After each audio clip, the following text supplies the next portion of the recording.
지난 주일 이어서 오늘도 계속해서 시편 71편을 나누도록 하겠습니다.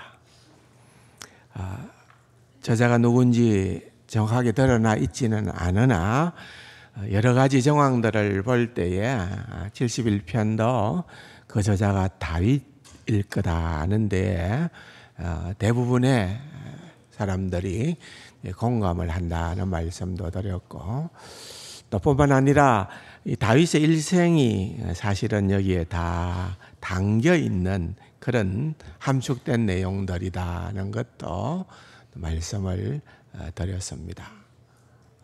지금까지 나의 삶을 돌아보니까 살아왔던 그 과거가, 또한 지금 여전히 항상 함께하는 그 놀라운 하나님의 은혜가 뿐만 아니라 그렇게 계속되어지는 그 놀라운 하나님의 살아계심, 신실하심, 공의로우심, 함께하심, 이런 모든 은혜들이 여전히 우리가 내다보는 앞으로 나아가는, 또 나이가 점점 들어가는 우리의 장래에도 함께 하실 거라는 그러한 믿음의 고백을 이 본문을 통하여서 담고 있는 거죠. 그래서 어떤 의미에서는 다윗의 일생, 그 모든 생애가 여기에 다 담겨 있다고 그렇게 해도 과언이 아닙니다. 우리는 인정하기가 좀 싫어하는 경향이 있습니다. 나이가 들어가는 것을 말입니다. 그렇죠? 항상 여러분들 굉장히 좀 옛날 생각 많이 하죠. 나는 옛날에 왕년에 또 내가 젊었을 때에 뭐 이런저런 얘기들을 하기도 합니다만은, 그러나 이 세월이 흘러가는 것은 막을 수가 없습니다. 저도 몇 개월 전에 좀 눈이 침침해져서 안경을 주문했습니다. 그래서 아직까지 내가 언제 공식 안경을 쓰고 데뷔를 할까 이렇게 생각을 합니다만은, 제 사무실에 있을 때는 한 번씩 써봅니다. 근데 크게 뭐 달라지는 건 아닙니다만, 어쨌든 지금 뭐 작은 글씨들이 좀 불편하기도 하니까 또 안경을 써보기도 합니다. 어디 그뿐이겠습니까? 하나씩 하나씩 탈이 나는 것 같습니다. 사람은 다 그래요. 그래서 세상에서는 나이가 들어가고 늙어가는 이런 일들을 향해서 그렇게 석유쾌하게 생각하지는 않는 경향들이 있는 것 같습니다. 그러나 우리는 좀 다른 성경적 관점으로 바라볼 수 있어야 된다는 것을 계속해서 말씀드리고 싶습니다. 예외 없습니다. 좀 나이가 들고 들어가면은 사실은 백전노장이라고 할 수 있는 그러한 다윗도 그 얼마나 젊었을 때에는 펄펄 날았겠습니까? 백전백승이었습니다. 그런 다윗도 나이가 들어가면서 경험하는 그러한 감정들이 어떤 감정들입니까? 지난주일 말씀을 드렸던 것처럼 나는 이제 더 이상 살 데가 없는, 쓸모가 없는 그런 존재가 되어가는 것이 아닌가. 내가 어디에 가면은 사람들에게 그렇게 인정도 못 받을 수도 있고, 또 내가 이렇게 가게 되면은 민폐나 끼치는 그런 존재가 아닐까라고 하는 두려움들이 있었다는 거죠. 두 번째로는 뭐 그건 당연한 겁니다만은 내가 백발이 될 때에도 또는 내 몸이 쇠약할 때에도 그랬습니다. 그러니까 결국은 우리의 몸이 연약해진다는 것, 쇠약해진다는 것, 이것은 누구나 받아들여야 될 그러한 일들임. 정도의 차이는 물론 있겠지요. 제가 이번에 그 청산도를 갔다 왔지 않습니까? 평생에 처음 가봤습니다만은 완도까지 가서 1시간 배를 타고 들어가니까 서편제가 거기에서 그렇게 뭐랄까요, 촬영되었던 그 청산도던데, 거기 이제 목사님이 내하고 나이가 같아요. 근데 목사님이 저보다는 훨씬 젊어 보여요. 물 좋고 공기 좋고 약초도 많아서 그런 줄로만 알았는데, 얘기를 나눠보니까 목사님은 그 동네에서 2m짜리 뱀도 잡아먹고 이것저것 뭐 몸에 좋다 하는 그런 것들을 많이 먹었더라고요. 또 뭐 허리에도 좋고 뭐 또 뭐 혈압에도 좋다고 뭐 말벌 여러분 한번 쏘이면 어디입니까? 그 되게 위험하대요. 그런데 말벌을 100마리를 잡아서 그 뭐랄까요? 말벌 당금주. 이거 오래된 건데 이거 효능이 있대요. 그래서 제가 안 받으려고 했는데 선물로 주더라고요. 제가 집에 쫓겨날 것 같아서 동행했던 분에게 줬습니다. 동행했던 분에게 주니까 너무 좋아하더라고요. 그래서 그런지 말벌주를 먹어서 그런지 뱀을 먹어서 그런지 몰라도 그러나 역시 여러분, 우리 인간의 몸은 쇠잔해 가는 겁니다. 쇠잔해 가는 거예요. 또 외로움이 찾아온다는 거죠. 사람들이 따르지를 않고, 때로는 다윗도 그런 고백을 계속했잖아요. 오늘 본문에 우리가 지난주에 다 이 말씀을 읽었듯이, 하나님 왜 나를 버리십니까? 하나님 나를 왜 버리십니까? 버리지 마소서, 버리지 마소서. 사람들조차도 그렇게 혼자 된 다윗을 비방하기도 하고, 또 다윗을 향하여서 그렇게 공격을 하는 그런 어떤 혼자됨의 외로움, 이런 것들이 많이 있었다는 거예요. 그러나 그런 많은 상황 가운데에서 다윗이 붙들었던 것은 다른 거예요. 주는 나의 견고한 피난처시오니. 그런 고백을 7절 하반부에 보면은 하고 있는 것입니다. 이런 상황 가운데 다윗이 과연 뭘 했는가? 여러분, 이것을 먼저 한번 생각해 봅시다. 그는 먼저 과거의 은혜를 기억합니다. 회상한다는 거죠. 여러분, 이거 시편 71편은 하나의 이어지는 기도라고 볼 수가 있는데, 쭉 이어지는 기도의 사이사이에 보면은 다윗이 과거를 회상하는 그러한 내용들이 나옵니다. 5절을 보십시오.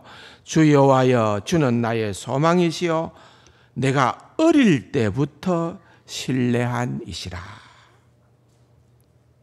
다윗은 나이가 들어서 지금 자기 마음대로 삶을 살다가 이제서야 방법이 없으니까 지금 하나님을 찾고 있는 게 아니라는 거죠. 어려서부터, 내가 어려서부터 주님을 신뢰했고 어려서부터 주님을 따랐습니다. 물론 어떠한 상황 가운데에서도 주님 앞에 나오면은 주님이 우리를 만나 주시죠.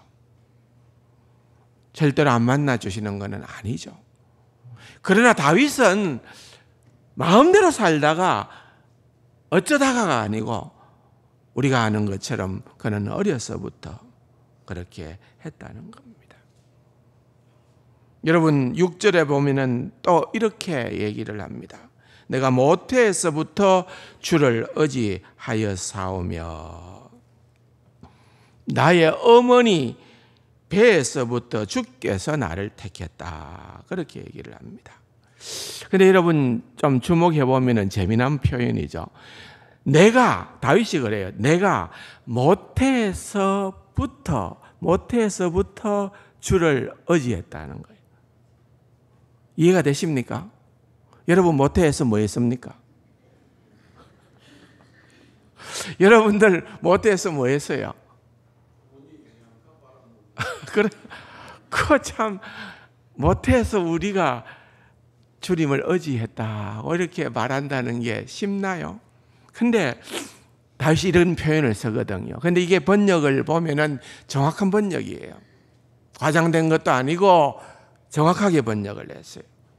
그런데 그 실상의 의미는 아마도 이랬을 것이다. 이것은 문법적으로는 분명히 그렇게 번역하는 게 맞는데 내용적으로 볼 때는 이것은 수동태일 거다 하는 거예요. 수동태.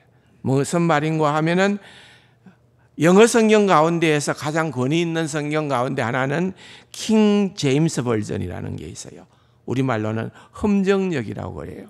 험정역.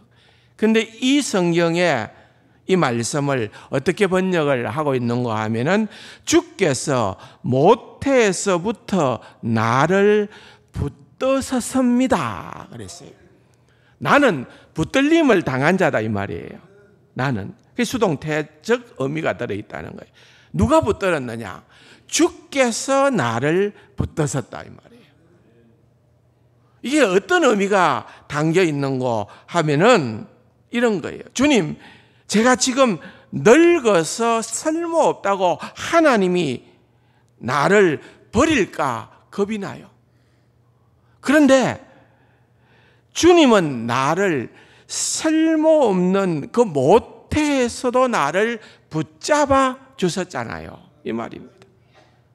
내가 뭔가 서임새가 있고 내가 잘났고 내가 실력이 있고 능력이 있어서 그럴 때는 주님이 나를 붙들어 주시는데 이제는 아무 쓸모가 없으니까 하나님 나를 놓아버리십니까?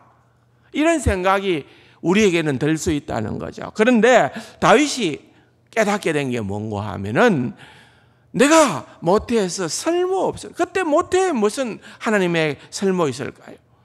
내가 모태에서 하나님이 쓸모없을 그때도 나를 붙들어 주신 것처럼 지금 이 순간에도 하나님께서 나를 붙들어 주실 줄로 믿습니다. 그 다음 기절에 보면은 그러기 때문에 따라오는 말이 어머니 뱃속에서부터 주께서 나를 택하셔사오니 같은 의미인 거예요. 모태에서부터 나를 붙들어 주시고 태어날 때부터 날 돌보아 주셨던 그 하나님, 지금 다윗은 그것을 말하고 있는 겁니다. 또 17절에 보면은 하나님이여 나를 어려서부터 교훈하셨으므로 내가 지금까지 주의 기이한 일을 전하였나이다. 모태에서뿐 아니고 또 어린 시절 어려서부터 다윗을 교훈하신 하나님이세요. 그러니까 다윗은 말하자면은 태어나면서부터 지금까지 예수님을 따르는 제자였다는 거예요. 제자의 삶이 뭡니까? 끝까지 배우는 삶 아니겠어요? 주님의 교훈을 배워가며 살아가는 그 삶을 했고 그렇게 주님을 배워가면서 하나님을 경험하는 삶. 하나님을 경험하는 삶. 여러분 하나님을 얼마나 경험하며 지금까지 살아오고 계십니까? 아무개가 믿는 하나님이 아니라 누가 경험한 하나님이 아니라 내가 경험한 하나님. 내가 경험한 하나님. 내가 만난 하나님. 이게 절대적으로 중요하다. 그 말입니다. 그렇게 하나님을 배워왔다는 겁니다. 그 필연적인 결과가 17절에 보니까 내가 지금까지 주의 기이한 일들을, 너무너무 놀라운 일들을 경험했다는 거죠. 청량할 수 없는 일들을 경험했다는 거죠. 그것을 다른 사람에게 또는 후대에게 전하였나이다. 주님께서 나를 교훈하셨고 나는 그 교훈 따라서 내 인생에 경험한 하나님의 신실하심, 하나님의 의로우심, 하나님의 선하심, 인자하심, 하나님의 공의로우심, 하나님의 구원하심, 이 모든 것들을 내가 전하는 그러한 자가 되었다. 그렇게 말을 하고 있는 것입니다. 그래서 다윗이 모태에서부터 지금까지 경험한 그 하나님에 대한 할 말들이 얼마나 많겠습니까? 얼마나 많겠습니까? 그 큰 일을, 하나님의 큰 역사를 반복적으로 계속해서 오늘 시편 71편에서는 여기저기에서 말을 하고 있습니다. 보세요. 15절에서부터 18절이 주로 그러한 내용을 다루는데 15절에 보면은 내가 청량할 수 없는 주의 공의와 구원을, 청량할 수 없는. 16절에는 내가 주 여호와의 능하신 행적을, 17절에는 내가 나를 어려서부터 교훈하셨으므로 내가 지금까지 주의 기이한 일들을, 18절에 보면은 내가 주의 힘을 후대에 전하고 주의 능력을 장래의 모든 사람에게 전하기까지. 주의 힘, 주의 능력. 마지막 24절에도 보면은 나의 혀도 종일토록 주의 의를, 주의 의로우신 행위를, 주의 구원하신 행위를 그렇게 작은 소리로 엎조리 어리니, 그렇게 묵상하고 또한 얘기하고 그렇게 찬양했다는 거죠. 그 하나님의 놀라운 은혜, 그것이 바로 나를 구원하였고 그것이 내가 지금까지 여기까지 오게 된 이유라고 다윗이 얘기를 하고 있는 것입니다. 신약 성경의 사도 바울의 표현을 빌리자면은 나를 향하신 하나님의 은혜는 헛되지 않았고 나의 나된 것은 하나님의 은혜입니다. 그렇게 고백을 하는 겁니다. 이 시편을 읽다 보면은 참 희한한 느낌을 갖게 됩니다. 1절부터 24절 내용을 읽어보면은 어떤 데에는 다윗조차도 그렇게 상황에 따라서 절망합니다. 크게 낙심합니다. 크게 의기소침합니다. 그런데 하나님을 붙듭니다. 하나님을 바라봅니다. 하나님께서 베풀어 주신 그 모든 은혜를 생각을 하게 될 때 다시금 확신이 생깁니다. 야, 하나님은 살아계시다. 하나님은 위대하시다. 그런데 또 현실로 들어가 보면은 또 여전히 숙제가 내게 남아있고 그래서 낙심을 합니다. 이것이 반복되는 것들을 볼 수가 있습니다. 오늘 본문의 11절을 보면은 하나님이 그를 버리선적 따라잡자 건질 자가 없다. 주변에 있는 원수들이 그렇게 다윗을 공격하기 위하여서 힘을 쓰고 있습니다. 그런데 다윗은 9절에 보면은 또 자기 자신도 버리지 마세요. 떠나지 마세요. 그렇게 하고 있잖아요. 18절도 보면은 나를 버리지 마시고 또 이러이러한 사정 가운데 나를 버리지 마세요. 한 절에 보면은 버리지 말라는 말을 하나님을 향한 기도를 2번씩이나 그가 하고 있는 것을 보게 됩니다. 그런데 다윗은 그러한 상황들을 통하여서 하나님이 자기를 건지시는 의로운 행위들을 경험하게 됩니다.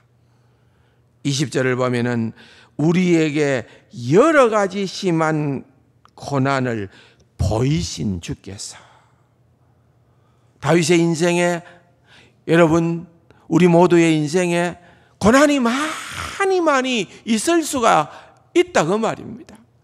다윗도 그러한 고난, 여러 가지 심한 고난을 보이신 주께서 우리를 다시 살리시며 땅 깊은 곳에서 다시 이끌어 올리시리로다 확신하는 거죠. 하나님께서 이렇게 하실 것이다. 누가요? 나이가 들어가면서, 늙어가면서 하나님의 언약에 그토록 신실하게 예외 없이 크신 은혜와 사랑을 베풀어 주신 것을 온몸으로 경험하게 되어졌던 다윗은 조금도 주저함이 없이, 조금도 망설임이 없이 그의 생애에 어떠한 일이 일어난다 하더라도 이러한 확신에 찬 고백을 얘기하는 겁니다. 비록 그의 장래, 여러분 그의 장래는 별로 밝지 않습니다. 노년에 내 힘이 쇠약해질 때에, 내가 늙어 백발이 될 때에, 젊었을 때 그와 비교해 보면은 너무나도 많은 연약함이 있는 그러한 그였습니다. 그런데 그러한 장래에도 여전히 하나님의 은혜는 나에게 넘쳐나리라 확신하는 거죠. 그 확신 가운데에서 이것을 어떤 식으로 다윗이 표현을 하는가 하면은 두 가지로 표현합니다. 한번 따라해 봅시다. 하나는 찬양. 뭐라고요? 찬양이죠. 다른 하나는 선포하는 것. 뭐 한다고요? 전한다, 전파한다, 선포한다 그 말입니다. 볼까요? 먼저 6절을 보면은 나는 항상 주를 뭐 한다고요? 찬송하리이다. 8절에 주를 찬송함과 주께 영광 돌림이 그랬습니다. 14절에도 보면은 나는 항상 소망을 품고 주를 더욱 어떻게 한다고요? 찬송하리이다. 또 22절에도 보면은 나의 하나님이여 내가 또 비파로 주를 찬양하며 주의 성실을 찬양하리이다. 이스라엘의 거룩하신 주여 내가 수금으로 주를 찬양하리이다. 23절에도 보면은 내가 주를 찬양할 때에 그랬습니다. 마지막 24절도 나의 혀도 종일토록 주의 의를 작은 소리로 엎조리 오리니. 이것도 찬양하겠다는 표현입니다. 여러분, 다윗은 어떠한 상황 가운데에서도 신실하신 하나님으로 인하여 그는 찬양했다는 거예요. 찬양했다는 거예요. 찬양이 여러분의 생애에 끊치지 않기를 주님의 이름으로 축원합니다. 우리의 삶에는 찬양이 넘쳐나야 된다는. 또 하나는 선포라는 것입니다. 15절에 보니까 내가 청량할 수 없는 주의 공의와 구원을 내 입으로 나는 견딜 수가 없다. 나는 참을 수가 없다. 나는 내 입으로 종일 다른 사람에게 전하리라 하는 거죠. 하나님의 백성은 하나님을 자랑할 수밖에 없습니다. 하나님이 행하신 일을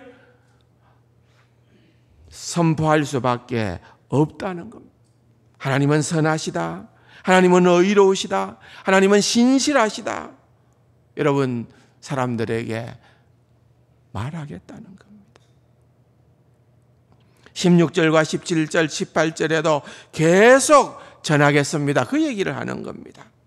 특별히 18절에 보면은 하나님이여 내가 늙어 백발이 될 때에도 나를 버리지 마시며 내가 주의 힘을 후대에 전하고 주의 능력을 장래의 모든 사람에게 전하기까지 나를 버리지 마세요. 근데 여러분 보세요. 후대에 또 장래의 모든 사람들에게 또 다음 세대에 하나님이 어떤 분인가를 말하려고 하면은 내가 어떨 때여야 돼요?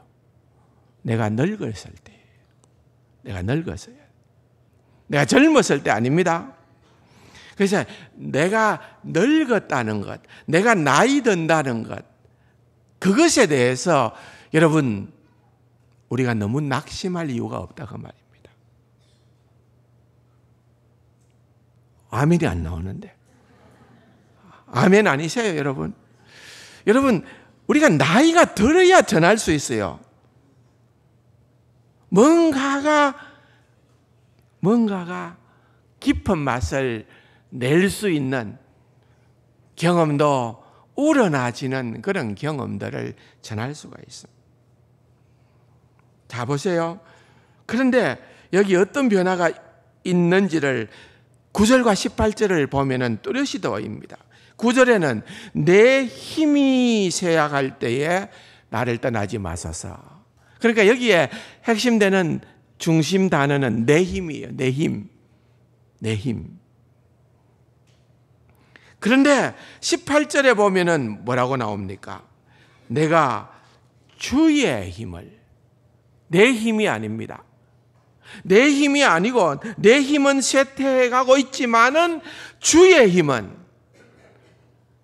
주의 능력은 너무나도 여전하기에, 오히려 더 위대하기에, 오히려 더 강하기에 후대에 전하겠다. 우리가 내 힘만 바라보면은 우리는 슬퍼할 수밖에 없는 자들입니다. 지난 주일날 말씀드렸던 것처럼 존 웨슬레도 결국은 우리 인생은 기울어져 가는 인생이다 그거죠. 그런데 주의 능력과 주님의 힘을 우리는 얘기할 수 있는 자들이다 그 말이에요. 내 힘을 자랑하는 게 아니에요. 젊을 때는 내 힘을 자랑하고 젊을 때는 사람들이 날 보면은 야, 너 참 대단하다. 다윗 진짜 용사다. 어떻게 그렇게 살아온 맹수들을, 어떻게 그렇게 골리앗을, 그를 우러러보고 그를 칭송하고 그렇게 했을는지 모르지만은 이제는 그런 힘은 다 사라지고 없습니다. 그런데 여러분, 다윗이 그럴 때에 낙심한 것이 아니라 그럴 때에 진짜를 알게 된 거죠. 마치 사도 바울이 고린도후서 12장에서 나에게 이러시기를 내 은혜가 네게 족하다. 이는 내 능력이 약한 데서 온전하여 짐이라. 그러므로 도리어 크게 기뻐함으로 나의 여러 약한 것에 대하여 자랑하리니 이는 그리스도의 능력이 내게 머물게 하려 함이라. 여러분, 우리가 약한 것이요 오히려 주의 힘을 드러내는, 나의 연약함이 주의 능력을 더욱더 밝히 드러낼 수 있는 그러한 기회라고 생각하자고요. 그렇기 때문에 여러분, 이 말씀이 너무 좋은 말씀 같아요. 내가 주의 힘을 후대에 전하고 주의 능력을 장래의 모든 사람에게 전하겠다. 언제? 노년이 되어서도. 그러므로 여러분, 나이가 들게 되면은 이게 바로 다윗이 나이가 들게 되었을 때 발견한 사명이에요. 사명. 우리도 마찬가지가 되어야 되는 것입니다. 그냥 존재감으로 잔 맥셀이 얘기했던 것처럼 리더십은 영향력이다. 영향력이죠, 영향력. 그 사람이야 거기 있구나. 아무개가 창원 세강교회에 믿음의 공동체 가운데 있구나. 그것만 하더라도, 그 사람의 존재감만 하더라도 나쁜 영향력 아니고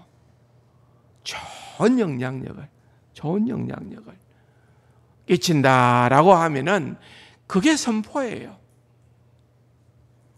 그게 주님을 드러내는 거예요.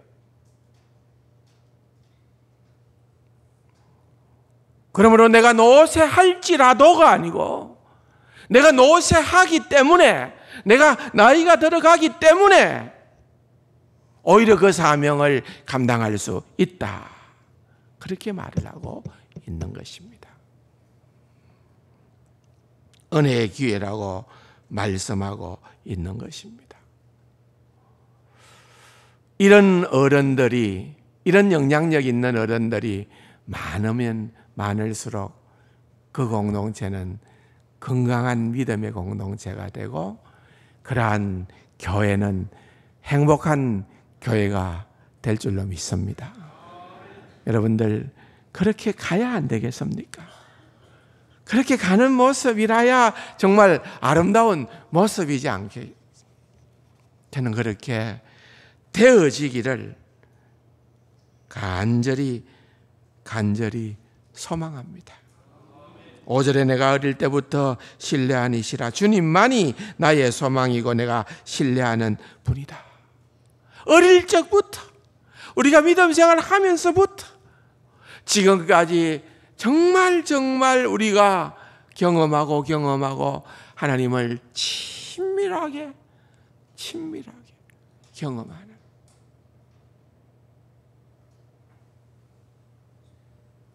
그래서 여러분, 어떤 의미에서는 이런 어른은 갑자기 만들어지는 게 아니랍니다. 절대로 갑자기 만들어지지 않는다는 거예요. 어디서 튀어나오는 것이 아니라는 거예요. 세월의 흐름 가운데에서 수많은 고난을 통과하면서 단련되고 연단되고, 그래서 내가 정금같이 되어 나오는 그러한 놀라운 은혜가 차고 넘치는 시편 71편이 다윗의 생애의 고백이 될 뿐더러 저와 여러분의 동일한 믿음의 고백이 되어지기를 주님의 이름으로 축원합니다. 좋으신 아버지 하나님, 감사합니다. 인생은 흘러가는 시간 속에서 육신의 연약함을 깨달을 수밖에 없고, 우리의 지혜도 총명함도 기억력도 쇠퇴할 수밖에 없고, 그러나 그것이 우리를 슬프게 하는 것이 아니라 오히려 주의 힘과 주의 능력을 드러낼 수 있는, 선포할 수 있는, 오히려 우리의 인생에 지난 어떠한 세월들보다도 최고의 영광스러운 시간들이 되어지게만 하여 주시옵소서. 우리의 인생의 어느 한순간도 주님의 손에 붙잡히지 아니한 시간이었고, 모태에서부터 지금까지 우리의 모든 삶이 내 힘이 아니라, 내 능력이 아니라 주의 힘, 주의 능력이 나타나는 그러한 인생, 그러한 사명을, 그러한 인생의 아름다움을 만끽하는 사랑하는 우리 세간 가족들 다 되게 하여 주시옵소서. 그런 어른들이 점점 많아져가는, 그런 사람들이 점점 많아져가는 가득한 참복된 우리 세강교회가 되게만 하여 주시옵소서. 존귀하신 예수님의 이름으로 감사기도 드립니다. 아멘.